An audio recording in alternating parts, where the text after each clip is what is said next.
Hello, dear students. Let us study about the modern periodic table. So, here in front of you, we have the modern periodic table. The modern periodic table is based on the modern periodic law. This is what I have written here, the modern periodic law. What is the modern periodic law? Let us read it. That the properties of elements are the periodic function of their atomic numbers. That means the elements in this periodic table are arranged in the increasing order of their atomic numbers. So here what you can see is these are the atomic numbers of the various elements. So here in the modern periodic table, these all elements are arranged in the increasing order of their atomic numbers. You can see here I have just underlined the various atomic numbers up to first 20 elements. So these are the atomic numbers, and these atomic numbers or these elements are arranged in the increasing order of the atomic numbers into the modern periodic table. And that is why we write that properties of elements are the periodic function of their atomic numbers. This is how, my dear students, we write the modern periodic law. This is what it is known as the modern periodic law. Now, when we look at the modern periodic table, my dear students, you can see that this periodic table is made up of some vertical columns and some horizontal rows. So you can see that there are vertical columns. These vertical columns are the standing lines this way. So these are all the vertical columns. You can see here. This is the first vertical column, second, third, fourth, fifth, sixth, seventh, eighth, ninth, 10th, 11th, 12th, 13, 14, 15, 16, 17, and 18. So there are total 18 vertical columns. These vertical columns are called the groups, and there are total 18 groups present into the modern periodic table. Same way, my dear students, you can see this. These are the horizontal rows. So how many horizontal rows are present? 1, 2, 3, 4, 5, 6, and 7. So these horizontal rows are called the periods, and there are total 7 periods present into the modern periodic table. Now, my dear students, let us find out how many elements are present in a particular period. So you can see that in the first period we have 2 elements. You can see that only 2 elements are present in the first period. Which are they? Hydrogen and helium. So hydrogen and helium are present in the first period. In the second period, we have 8 elements present. So let us count the number: lithium, beryllium, boron, carbon, nitrogen, oxygen, fluorine, and neon. 1, 2, 1, 2. Then from here 3, 4, 5, 6, 7, and 8. So total 8 elements are present into the second period. Into the third period, if you can see here, this is the third period. In this third period, my dear students, let us count the number of elements present: 1, 2, 3, 4, 5, 6, 7, 8. So again, there are 8 elements present into the third period. Now let's look at the fourth period. How many elements are present? 1, 2, 3, 4, 5, 6, 7, 8, 9, 10, 11, 12, 13, 14, 15, 16, 17, 18. So there are 18 elements present into the fourth period. We have studied. Now let's look at the fifth period: 1, 2, 3, 4, 5, 6, 7, 8, 9, 10, 11, 12, 13, 14, 15, 16, 17, and 18. Again, 18 elements are present into the fifth period.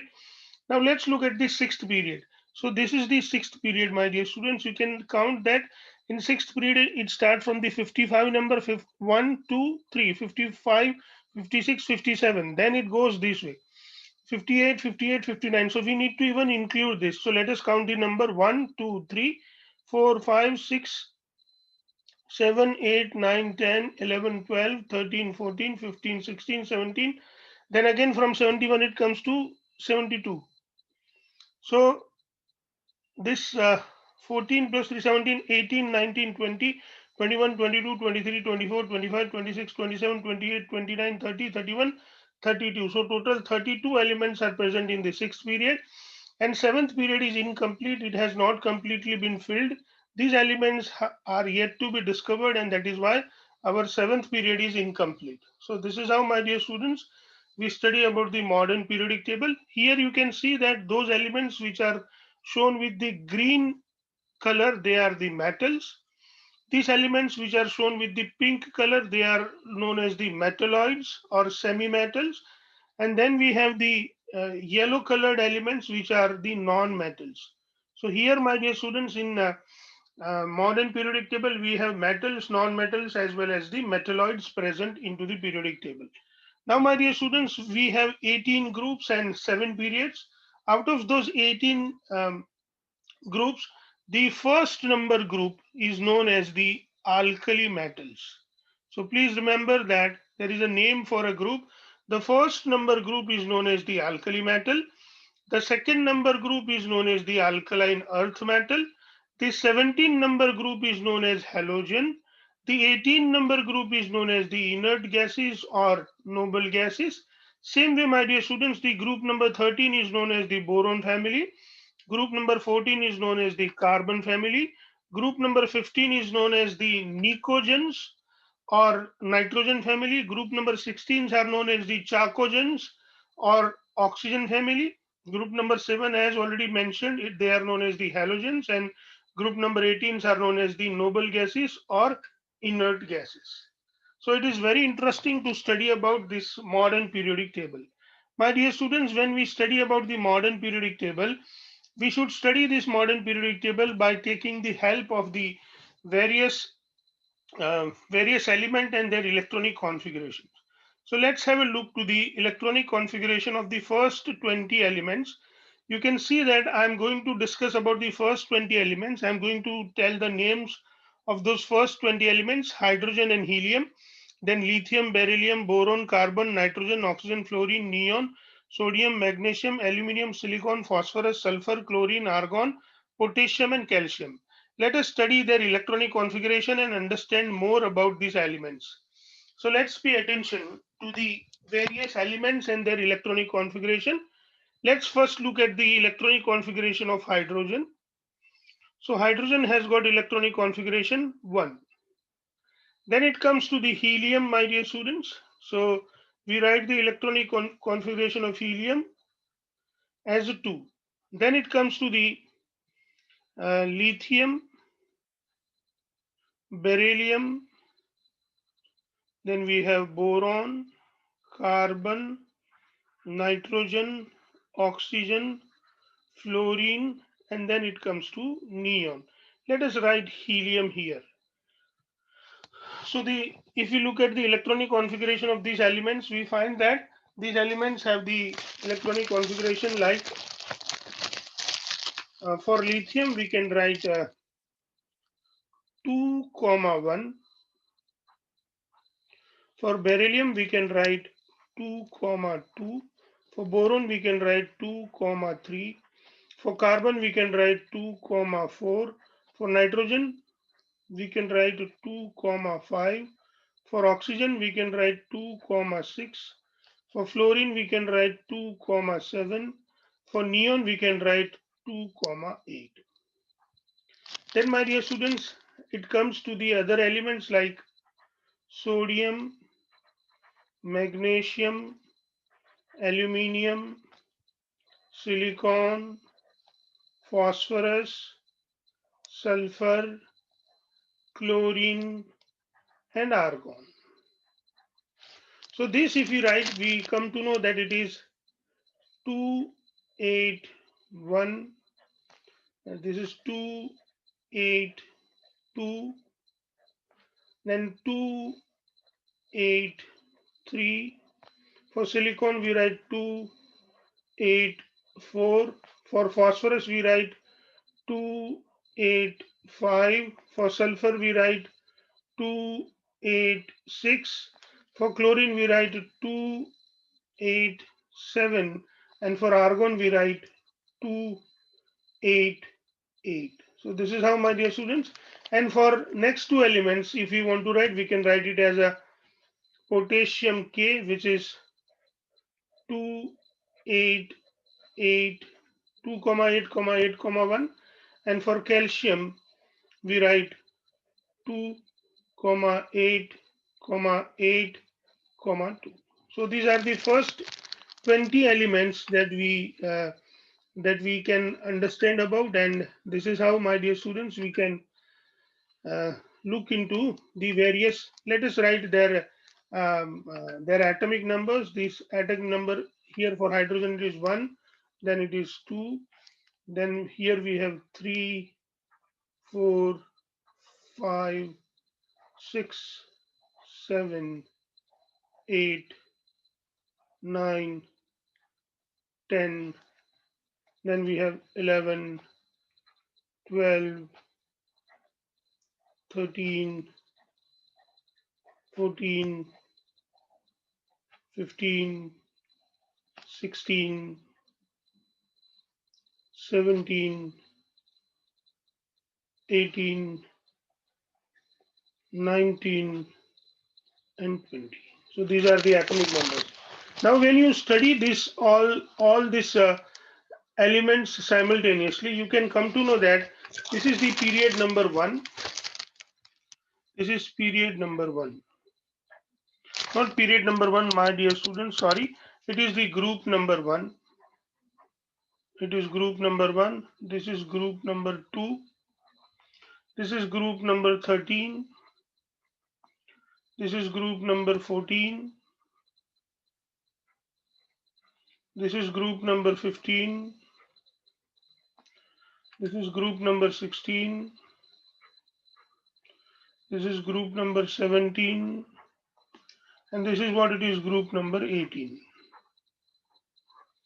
So this is how, my dear students, we understand the various groups that are present into the modern periodic table.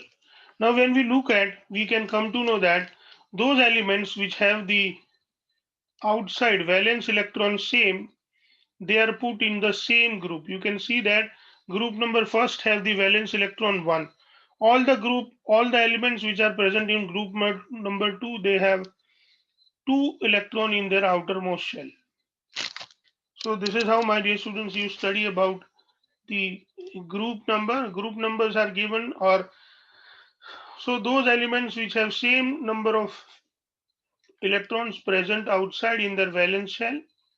See, group number 14 have 4 valence electron number. Group number 15 has got 5 valence electron. Group number 16 has got 6 valence electron. Group number 17 has got 7 valence electron. Group number 18 has got 8 valence electron in their outermost shell. So this is how group number 18 or the elements of group number 18 are called the noble gases or inert gases.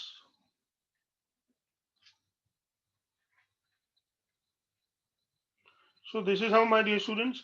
Same way, group number 17 elements are known as the halogens.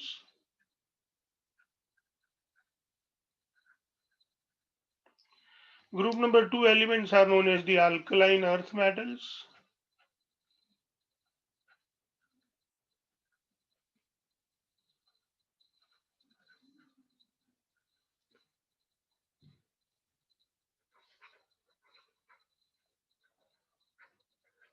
And group number 1 elements are known as the alkali metals.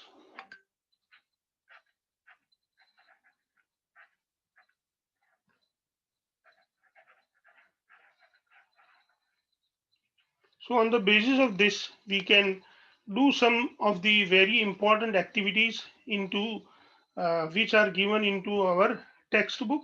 So let us study the various activities given into our textbook. Let us first look at the various activities which are given in our textbook.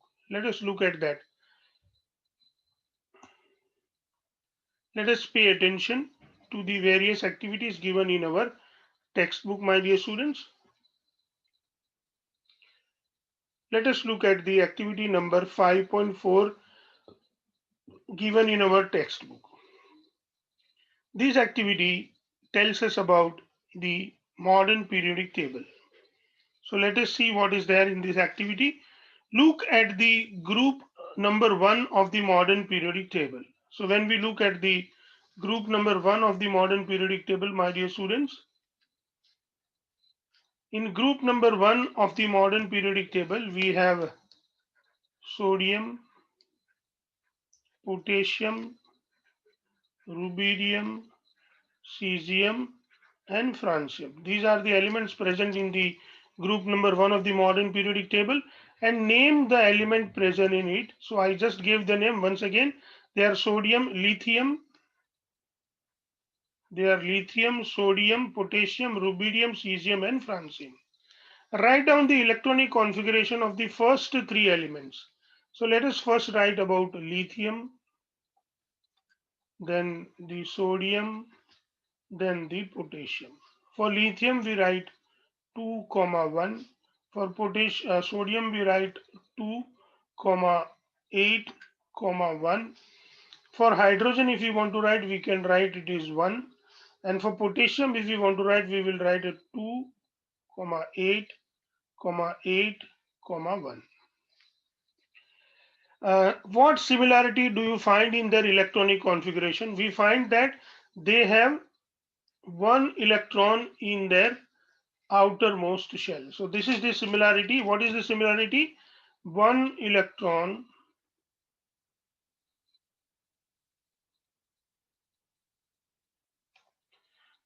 present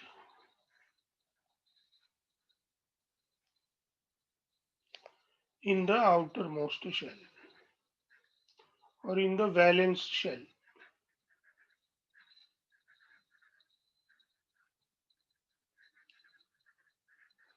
This is what we understand about the first activity, my dear students. So now let us read what is written into the textbook. You will find that all these elements contain the same number of valence electrons. Similarly, you will find that the elements present in any one group have the same number of valence electrons. For example, elements fluorine and chlorine belonging to group number 17. How many electrons do fluorine and chlorine have in their outermost shell? So if we really look at fluorine, the electronic configuration of fluorine is 2, 7.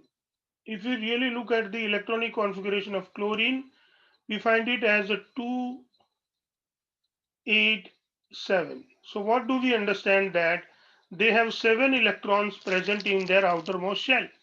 Hence we can say that groups in the periodic table signify the identical outer shell electronic configuration. On the other hand, the number of shells increase as we go down the group. So as we go down the group, the number of shell increases. Now suppose if you look at fluorine, we have two shell, 2 and 7. That is, if we write the name of the shell KLM. So for fluorine, we have only K shell, K and L shell. For chlorine, we have K, L, and M. Three shells are filled. Same way, if you go to if you go down the group, the number of shell increases. If you go down the group, there is an anomaly when it comes to the position of the hydrogen, because it can be placed either in group 1 or group 7 in the first period. Can you say why? Yes, let us say why. What is the reason that there is an anomaly? There is a problem for positioning the hydrogen group. There is an anomaly. Anomaly means abnormal behavior, that the position of hydrogen is not fixed. The position of hydrogen is not fixed.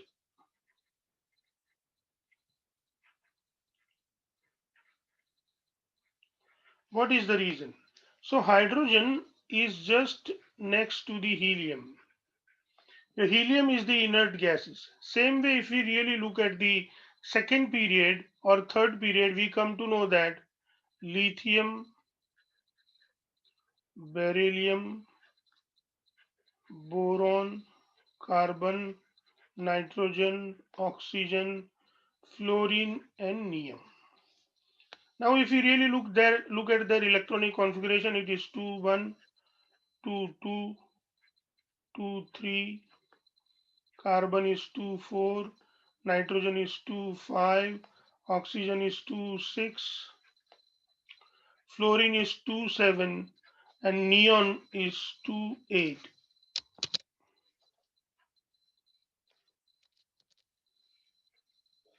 Neon is 2, 8. Now, if fluorine want to become like neon, it has to gain one electron. Same way, if hydrogen wants to become like helium, it has to take one electron. So hydrogen behaves like fluorine, that it requires only one electron to become like inert gases. Same way, like lithium, you can see that there is only one electron in the outermost shell. Hydrogen, if we really look at its electronic configuration, is 1. So there is one valence electron. Same way, if you look at sodium, you will find the electronic configuration is 281. So when it comes to the number of valence electron, it is similar. Hydrogen is similar to the alkali metals, that is group number 1.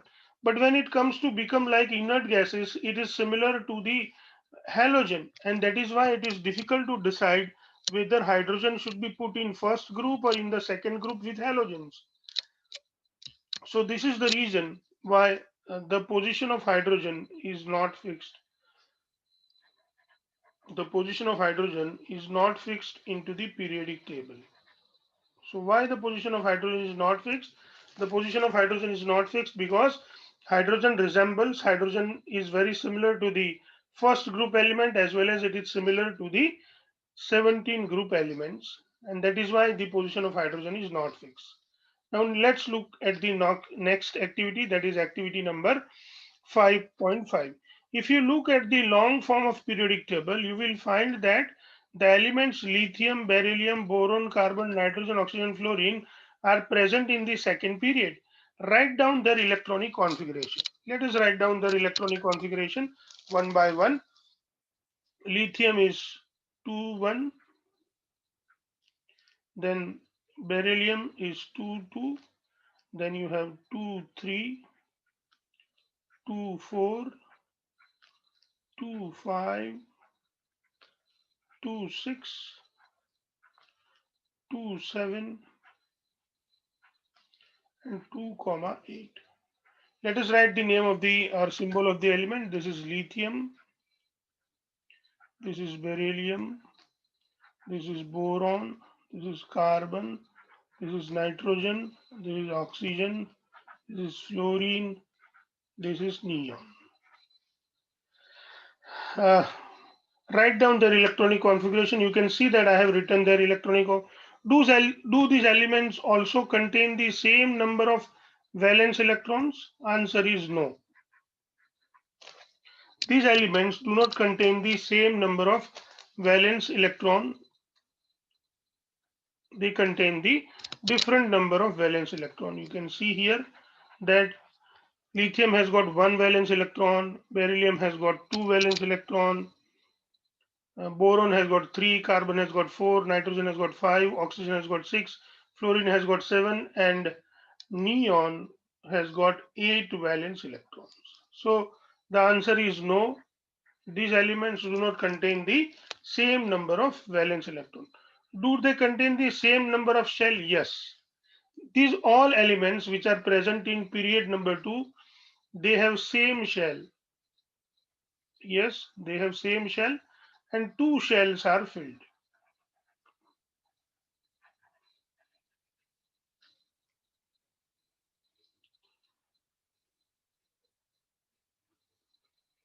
Which 2 shells are filled? K shell and L shell are filled into their periodic table in their electronic configuration. You will find that these elements do not have the same number of valence electron, but they contain the same number of shells. You also observe that the number of valence shell electron increases by 1 unit as the atomic number increases by 1 unit on moving from left to right in a period.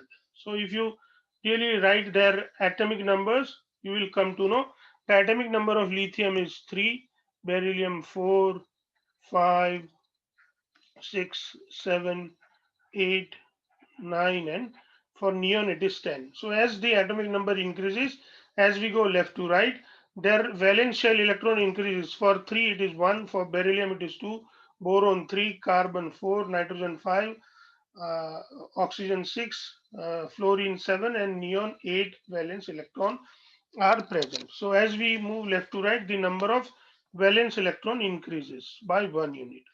Or we can say that atoms of different elements with the same number of occupied shells are placed in the same period.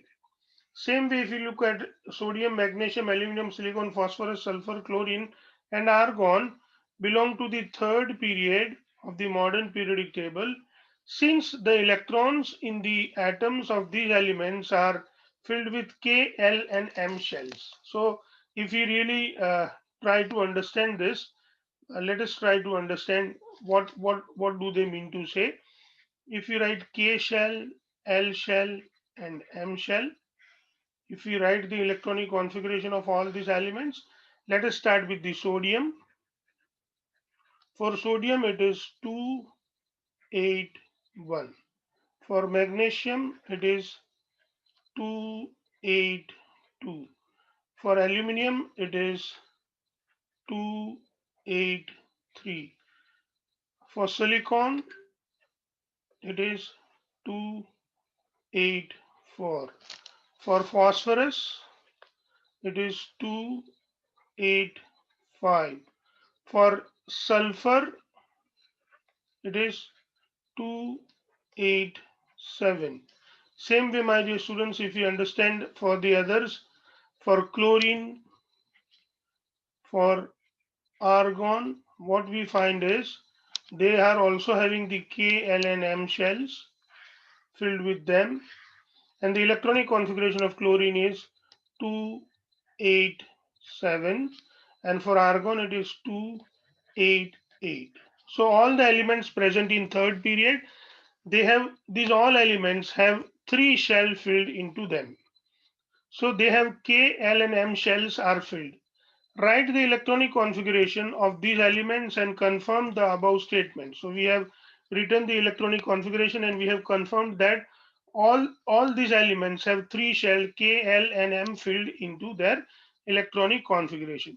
Each period marks a new electronic shell getting filled. So if we go into the period number 4, see, if we start the period number 4, we start with the element potassium and calcium. And if we really look at their electronic configuration, K, L, M, and N shell, the electronic configuration of potassium is 2881 and calcium is 2882. So here there are 4 shells filled, and that is why it is known as the period number 4. Let us look into the periodic table so that we can understand it better. See, you can see here that this is the period number 1. This is period number 2, lithium, beryllium, boron, carbon, nitrogen, oxygen, fluorine, neon. Period number 3, sodium, magnesium, aluminum, silicon, phosphorus, sulfur, chlorine, argon. And then we have studied the period number 4 that start with the potassium, and then we have the calcium. So the fourth period have 4 shell filled, fifth period will have 5 shell filled, sixth period will have 6 shell filled, seventh period will have 7 shell filled. This is how, my dear students, we understand about the shell numbers increase as the period number increases. We must know that going down we must know that the horizontal rows are known as the periods and vertical columns are known as the group. How many elements are there in the first, second, and third and fourth period? So we have just seen that we have calculated even the number of elements present into the various periods, that in first period we have 2 element, in second 8, in third 8, in fourth we have 18 elements. This is how we understand. So let us look at the textbook and find out. Uh, how many elements are in the first, second, third, and fourth period?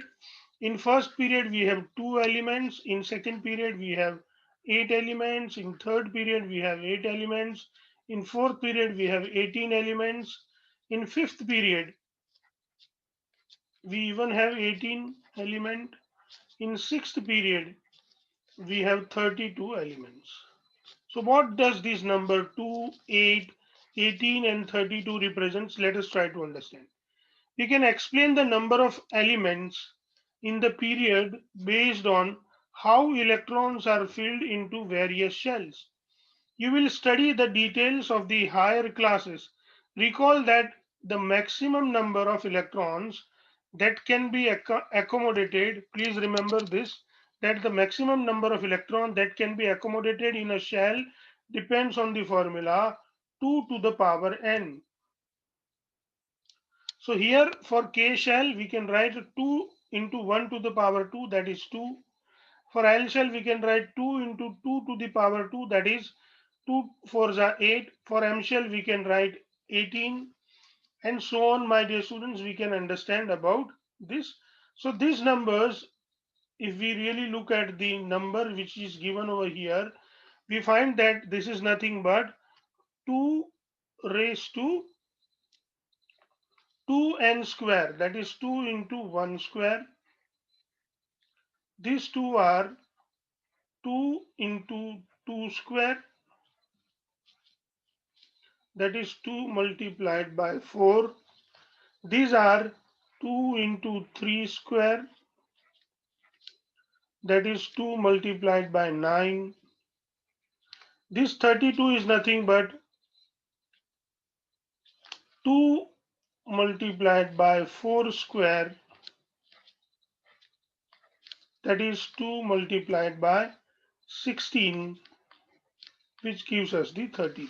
So this is how we understand about the number of electrons that can be filled into the shell is determined by 2n square. The position of an element in the periodic table tells us about its chemical reactivity. As you have learned that the valence electron or determine the kind and the number of bonds formed by an element, can you now say why Mendeleev's choice of formulate of the compound as the basis for the deciding the position of an element in the table was good one? How would this lead to the establishment with the similar chemical properties being placed in the same group? So my dear students, we have studied that when we have same number of valence electron, they have the same chemical properties. That is why the valence electron is to determine the valencies. So as the valence electron determine the valencies, if two elements have same number of valence electron, they have same chemical property, and that is why such elements are kept or such elements are placed into the same group. And this is how our Mendeleev have arranged the element so that we can get a group of the element which are having the same chemical properties. Now my dear students, in the next period we will study about the trends in the modern periodic table, where we will study about the valency and other trends. I hope my dear students you are enjoying your studies, and I wish you happy learning.